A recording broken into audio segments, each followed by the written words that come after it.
Good morning guys! So eto, andito ako sa aming munisipyo and close na naman ang ating store kasi pupunta tayo sa meeting na sa Nueva Vizcaya.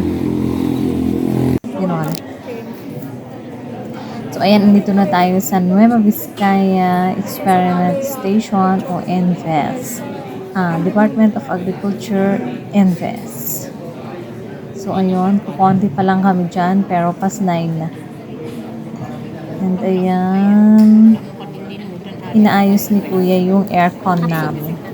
Kasi may ginits dyan sa loob. So, andyan kami sa Bagabag.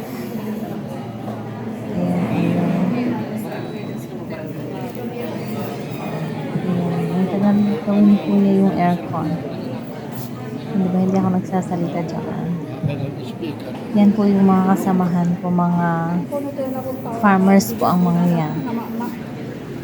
Farmers talaga. Yes po, ayan, and pangiti-ngiti na lang. Ayan, mag-i-start na yata kami. Tingnan natin later.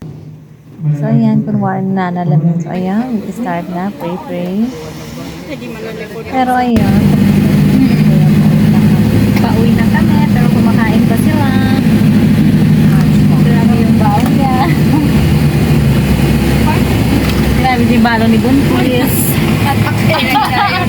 Hoy, kamu ka mag-vlog dito. Ay? Vlog. Babay bagabag.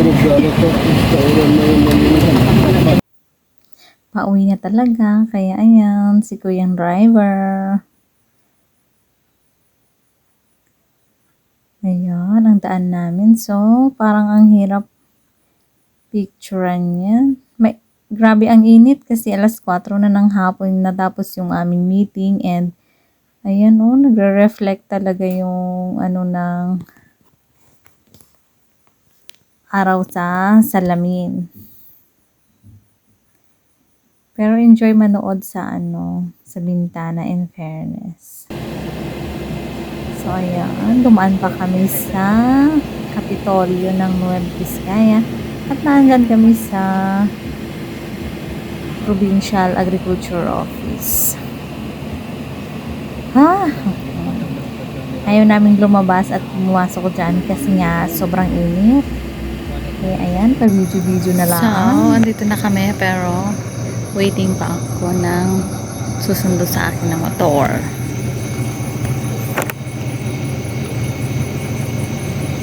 Gabi na.